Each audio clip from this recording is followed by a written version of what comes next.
కడుపున నిన్ను దాచుకుని నీడల్లే నిన్ను అంటుకుని కలిసే ఉంటా ఎప్పటికీ నీ చేతిని వదలను నా కొడుకా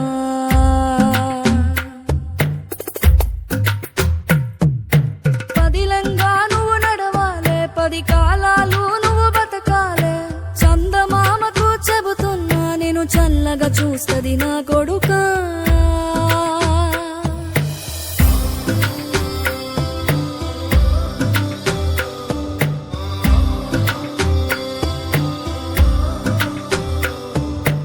ఆకలితో నువ్వు పస్తుంటే నీడొక్కలు ఎండిపోయేరా చెట్టు చెట్టుకి చెబుతున్నా నీ కడుపు నింపమని నా కొడుకా నిద్దురలేక నువ్వుంటే నీ కన్నులు ఎర్రగా మారేరా నీలి మబ్బుతో